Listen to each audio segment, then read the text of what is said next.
Era una mañana aparentemente tranquila en el Vaticano. Las campanas repicaban como en cualquier otra solemnidad, y peregrinos de varios países se reunían en la plaza de San Pedro con el corazón abierto. Pocos sabían que estaban a punto de escuchar uno de los discursos más contundentes del pontificado de León XIV. Con una mirada firme, aunque serena, el Papa se acercó a la ventana central de la basílica y con voz clara y pausada comenzó: «Hijos de la Iglesia, ha llegado la hora de romper el silencio».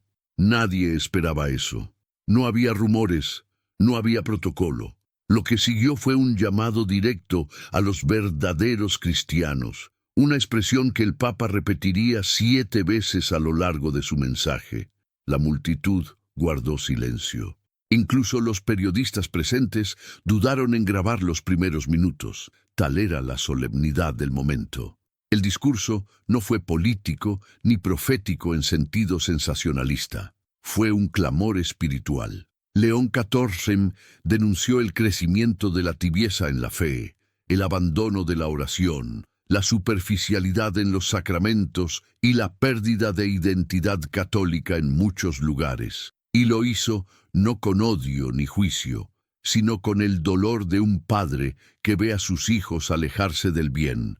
¿Cuántos de vosotros os decís cristianos, pero ya no dobláis las rodillas al menos una vez al día? ¿Cuántos tenéis la Biblia, pero no la abrís? ¿Cuántos reciben el cuerpo de Cristo como si fuera solo un pan? Estas palabras resonaron con fuerza.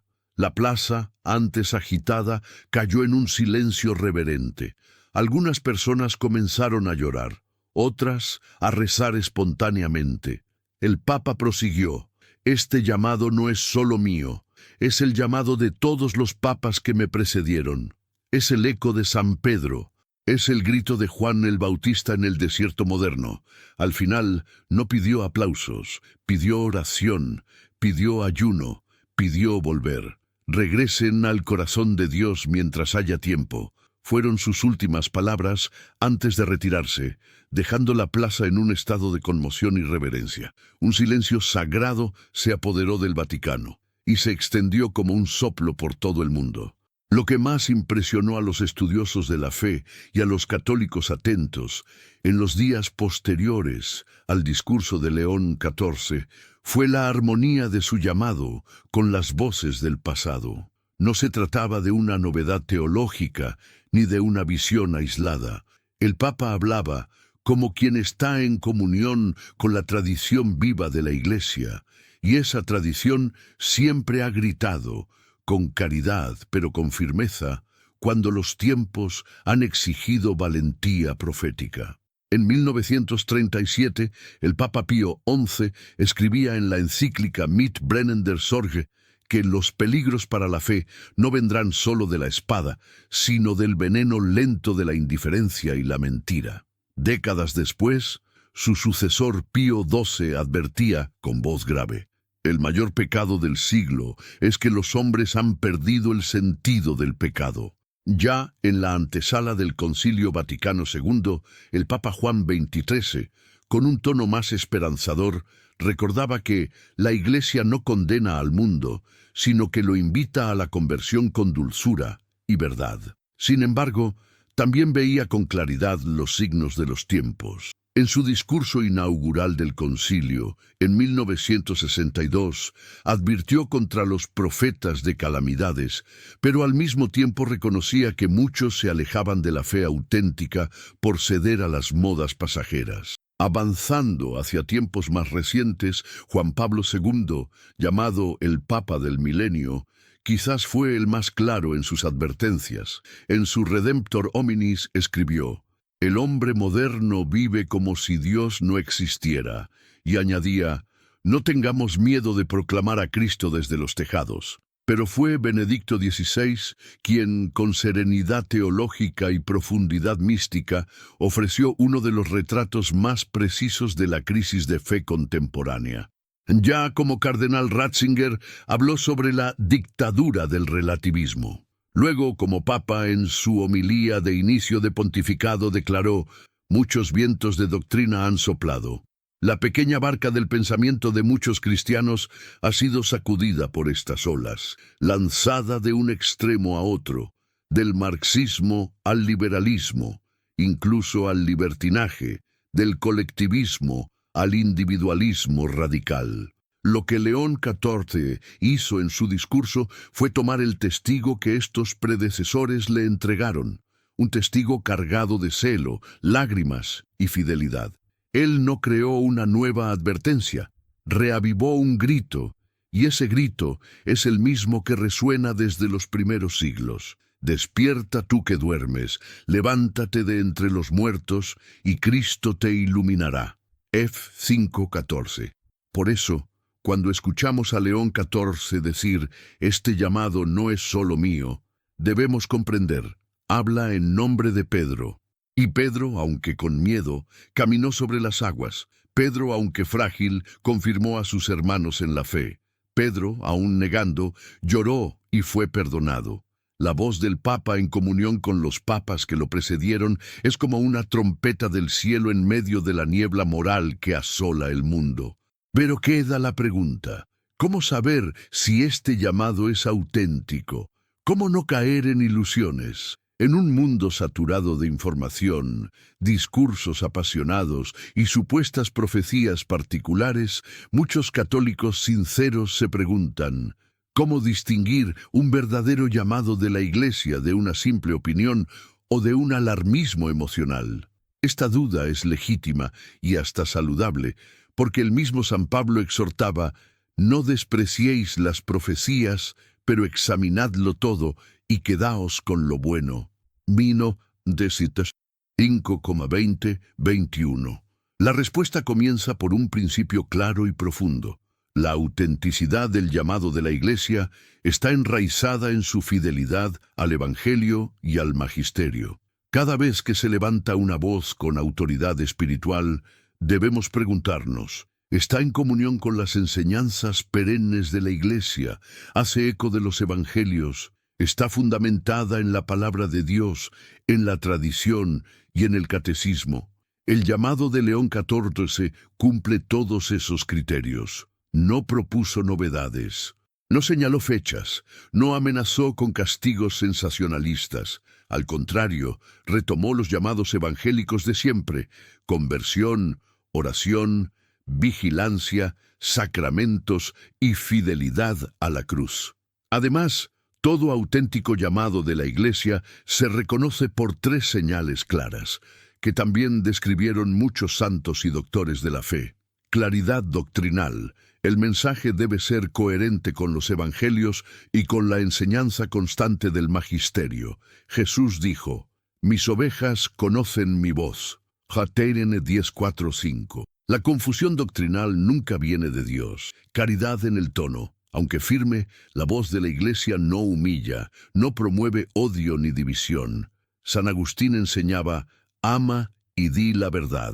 León XIV, lejos de condenar, lloró por quienes se alejaron de la fe. Su llamado fue paternal, llamado a la santidad.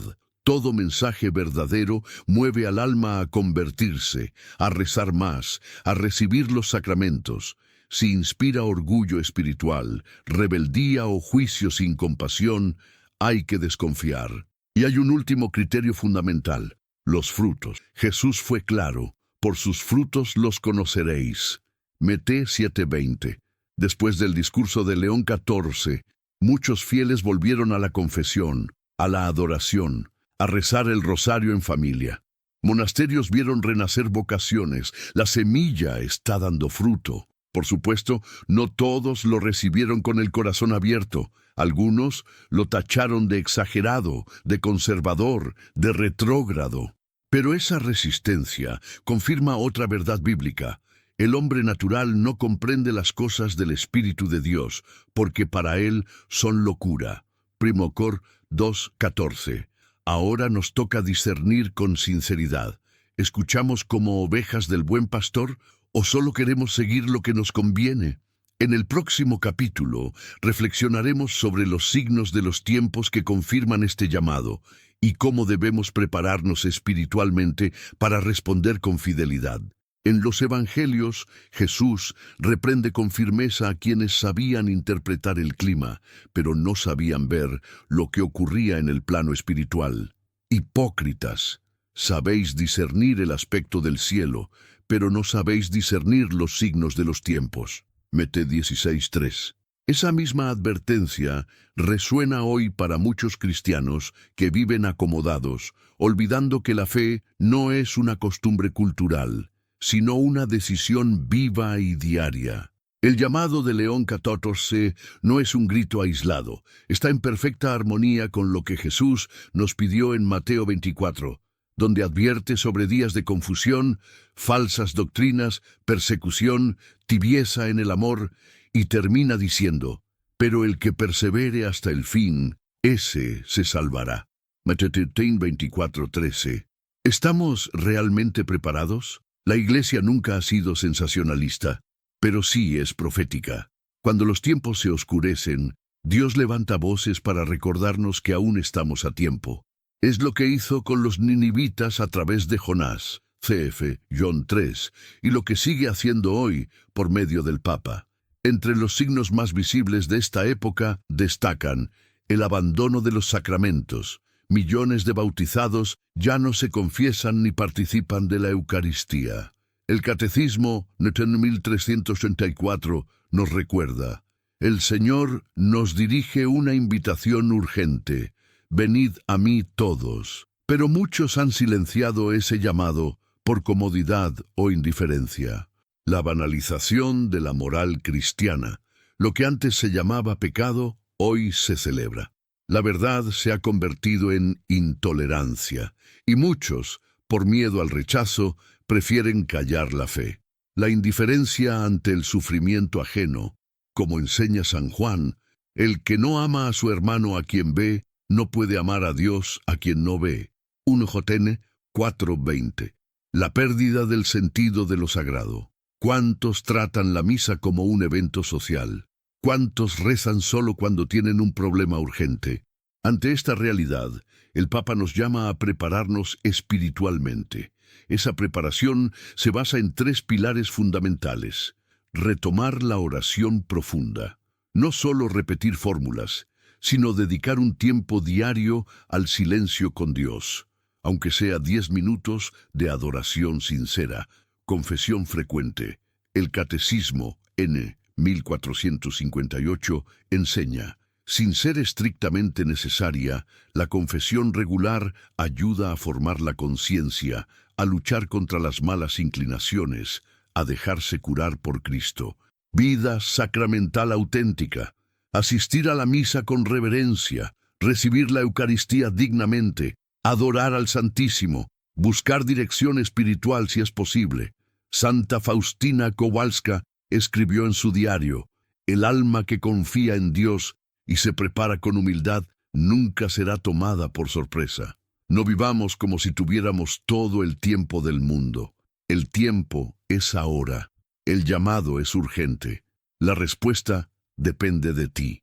En el próximo capítulo exploraremos el combate invisible contra la fe y cómo los santos lo enfrentaron antes que nosotros. Si los ojos del cuerpo solo ven las crisis políticas, los escándalos sociales y los conflictos del mundo, los ojos del alma perciben algo mucho más profundo, un combate invisible, una batalla espiritual que no aparece en los titulares, pero que decide el destino eterno de muchas almas. San Pablo lo dejó claro a los Efesios. Nuestra lucha no es contra carne ni sangre, sino contra los principados, contra las potestades, contra los dominadores de este mundo tenebroso, contra los espíritus del mal que están en las alturas. F. 6:12. El Papa León XIV, en su llamado, no apuntó contra enemigos humanos. Él sabe, como lo sabía Jesús, como lo sabían los santos, que el verdadero enemigo actúa en lo oculto, disfrazado de distracción, confusión, comodidad. Su mayor triunfo no es el conflicto abierto, sino la tibieza espiritual. Cuando un cristiano deja de rezar, de confesarse, de buscar la Eucaristía, el enemigo ya ha ganado terreno. San Pío de Pietrelcina, Padre Pío, decía, El arma más peligrosa del demonio es hacerte creer que no existe. Y eso es lo que ha ocurrido con millones de católicos que viven sin conciencia de que estamos en guerra, no con armas, sino con decisiones. Cada día elegimos entre el bien y el mal, entre Dios y el mundo, entre la oración o la apatía. Los santos supieron reconocer ese combate. Santa Teresa de Ávila nos dejó una recomendación valiente. En tiempos de prueba, toma tu rosario y sigue adelante.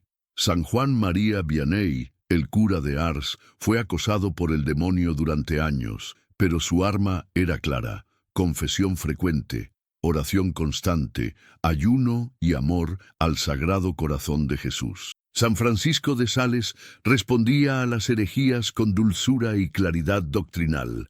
Todos ellos lucharon de rodillas, no con gritos, sino con santidad. La Iglesia enseña que el cristiano debe velar y orar, Mete 26:41. Pero muchos han bajado la guardia. Han dejado el alma desprotegida, como explica el Catecismo, Nene 2847. El progreso espiritual supone las tentaciones.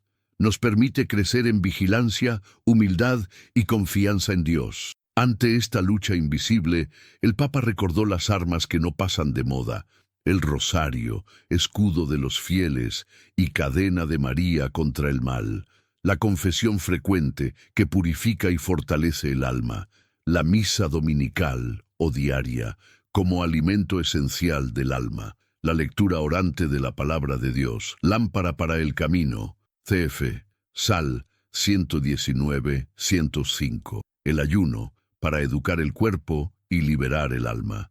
No hay cristianismo sin cruz, no hay santidad sin combate.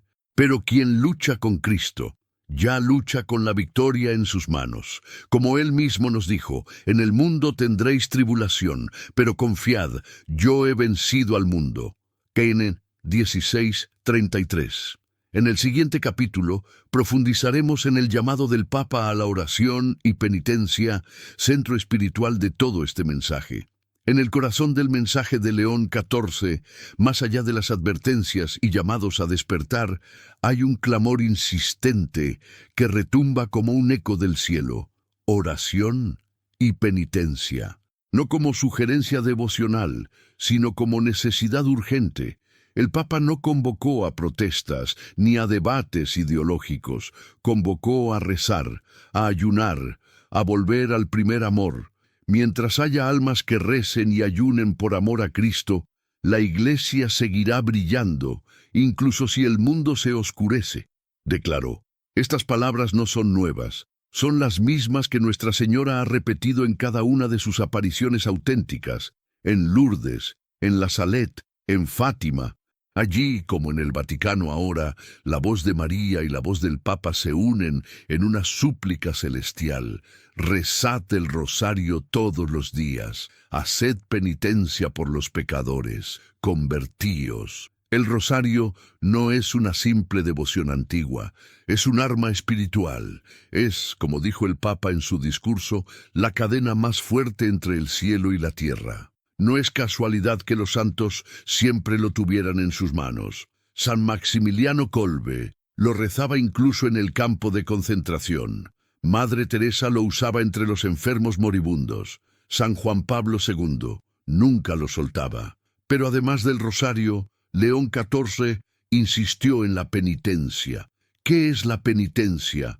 No es tortura, no es tristeza vacía, es una expresión del amor que busca reparar. Es la decisión de renunciar al ego para abrir espacio a Dios, como enseña el Catecismo, N. 1431. La penitencia interior es una reorientación radical de toda la vida, un retorno, una conversión a Dios de todo corazón, una ruptura con el pecado. El ayuno no es solo dejar de comer, es dejar de consumir lo que nos distrae: el ruido, la vanidad, la crítica, el tiempo malgastado. Es ofrecer algo por amor a Jesús, como hacían los primeros cristianos. El Papa propuso 4 prácticas concretas: rezar el rosario todos los días, preferentemente en familia; confesarse con frecuencia, al menos una vez al mes; ayunar cada semana, ofreciendo sacrificios incluso pequeños, leer la Biblia diariamente, aunque solo sea un versículo al día.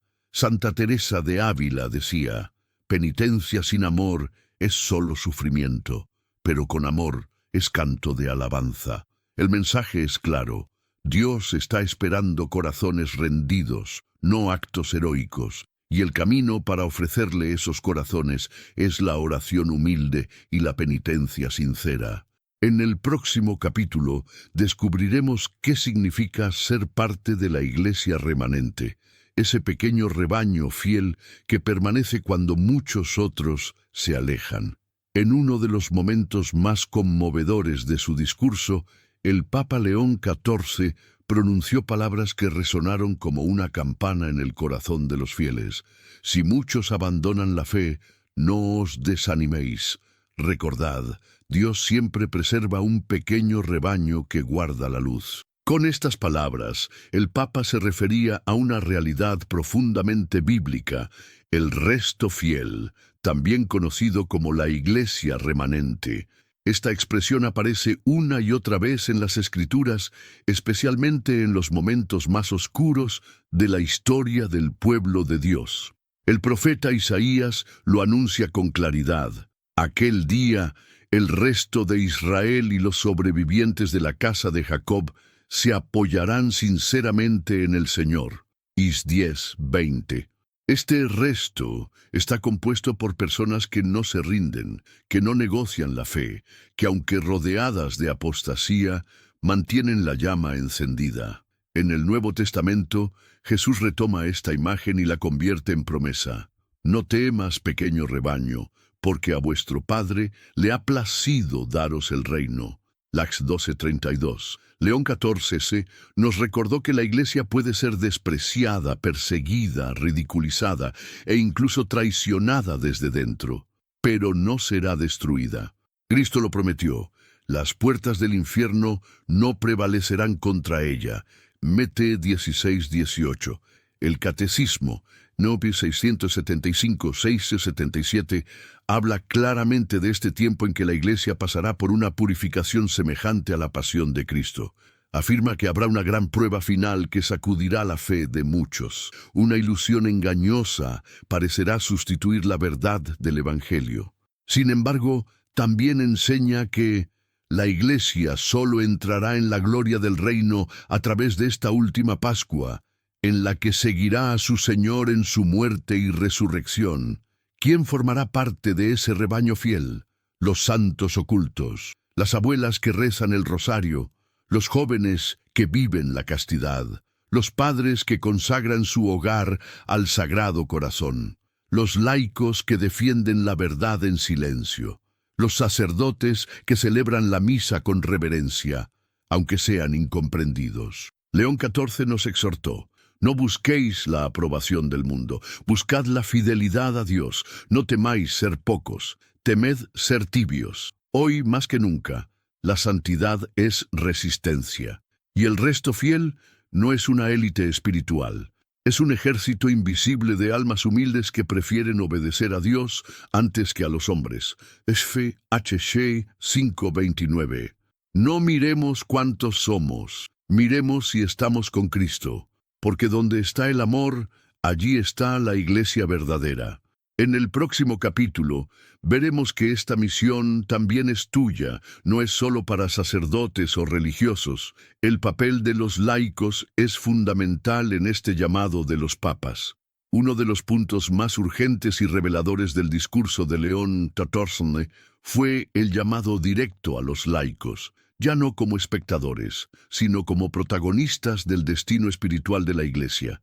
El Papa fue claro y contundente: el Espíritu Santo no unge solo a los ministros ordenados, enciende su fuego en cada bautizado. La hora ha llegado, y el ejército de Dios es el pueblo fiel. Durante siglos muchos laicos han creído que la evangelización era tarea exclusiva de sacerdotes y religiosos, pero el magisterio de la Iglesia ha enseñado exactamente lo contrario. El Catecismo de la Iglesia Católica, en los números 897 a 913, afirma con fuerza que los laicos participan, por el bautismo, en la misión profética, sacerdotal y real de Cristo. Están llamados a santificar el mundo desde dentro, transformando las realidades temporales con la luz del Evangelio. Son responsables de llevar a Cristo a todos los rincones de la vida social, laboral, educativa, cultural y familiar.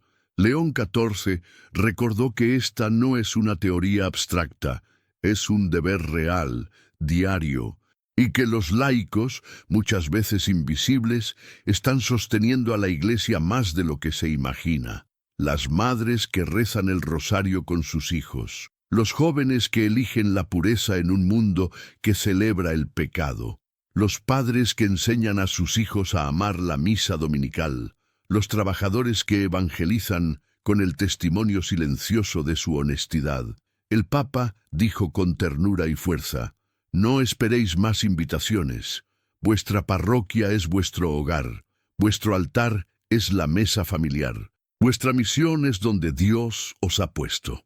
Este mensaje hace eco de la enseñanza del Concilio Vaticano II, especialmente en el documento Apostolicam Actuositatem, que reconoció la vocación misionera de los laicos como indispensable en la Iglesia moderna. Y no se trata solo de palabras, la historia lo confirma. San José Sánchez del Río, joven laico mexicano, murió mártir a los 14 años gritando: ¡Viva Cristo Rey! Santa Gianna Beretta Moya, madre y médica, dio su vida para que su hija naciera. Beato Carlo Acutis, adolescente que difundió los milagros eucarísticos a través de Internet. Ellos no eran religiosos, eran laicos, y vivieron el Evangelio con radicalidad. La nueva evangelización no se hará desde los púlpitos solamente, sino desde las oficinas, las casas, las redes sociales, los patios escolares. Donde haya un laico santo, allí la Iglesia avanza. Como decía San Francisco de Asís, evangeliza siempre, y si es necesario, utiliza palabras. En el siguiente capítulo meditaremos sobre la palabra de Dios como luz en medio de la oscuridad. El Papa nos invitó a volver a las Escrituras como fuente de consuelo y discernimiento en estos tiempos, cuando todo parece oscurecer, cuando incluso dentro de la Iglesia reina la confusión, cuando la fe es atacada desde fuera y desde dentro. Hay un faro que nunca se apaga: la palabra de Dios. El Papa León XIV lo expresó con una fuerza que conmovió incluso a los más distraídos. El cristiano que abandona las Escrituras es como un peregrino sin mapa, pero quien guarda la palabra en el corazón camina incluso en la oscuridad.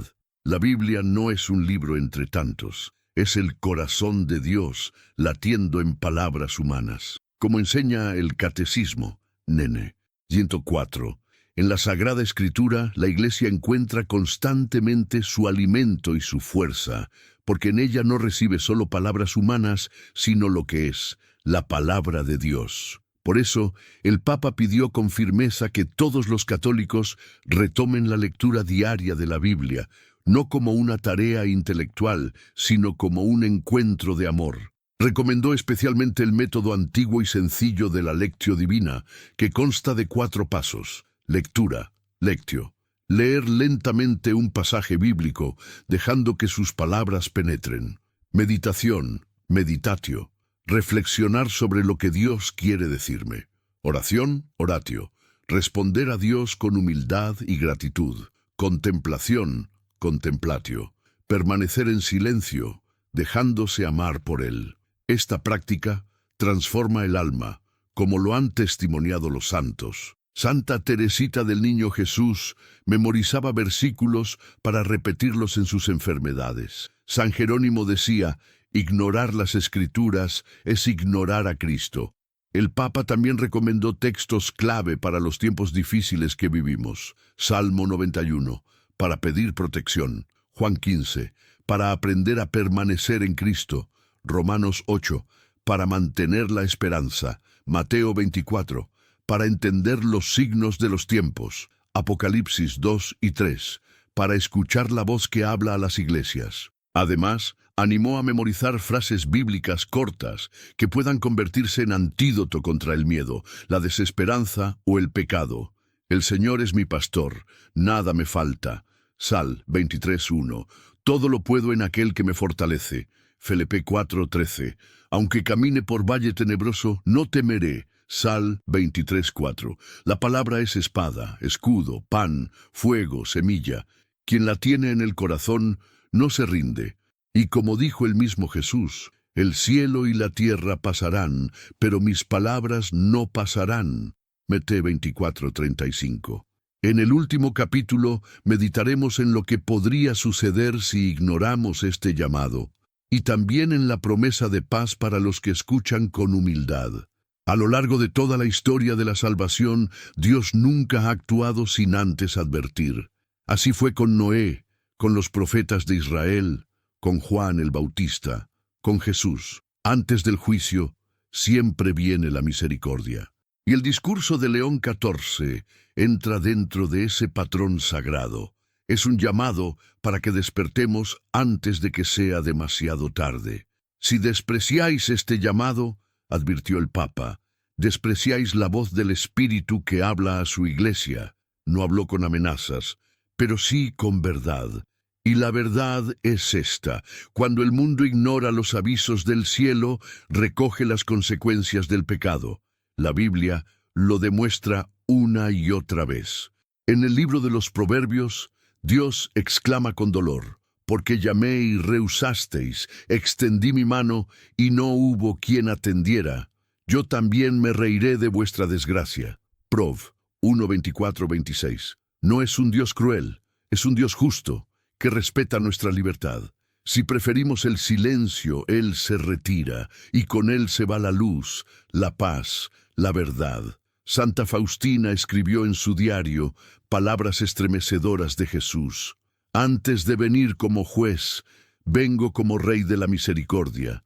Quien no quiera pasar por la puerta de mi misericordia, tendrá que pasar por la puerta de mi justicia. El Papa explicó que las consecuencias de ignorar a Dios ya se están viendo: aumento de la violencia, pérdida del sentido de la vida, fracturas familiares, adicciones, depresión, confusión moral. Todo eso no son solo problemas sociales, son signos espirituales de un mundo que ha querido vivir sin Dios. Pero también hay esperanza, porque para los que escuchan, se convierten y vuelven al Señor, hay promesa de protección, de paz, de victoria eterna. Jesús lo prometió: yo estoy con vosotros todos los días, hasta el fin del mundo. Mateo 28:20. Y la Virgen María, en Fátima, dejó su mensaje más fuerte y consolador: por fin mi inmaculado corazón triunfará. Ese triunfo no será solo en el futuro, comienza hoy, en cada alma que diga sí a este llamado. Hoy puede ser el día en que cambies tu vida. Hoy puede comenzar tu regreso. Dios está esperando. Conclusión: el clamor final y la respuesta del corazón. Delante de ti están dos caminos: el del mundo o el de Cristo. Ignorar esta voz es seguir como si nada. Escucharla es arrodillarse, rezar, volver a amar. No es tarde. El ahora es tuyo. El amor de Dios te espera.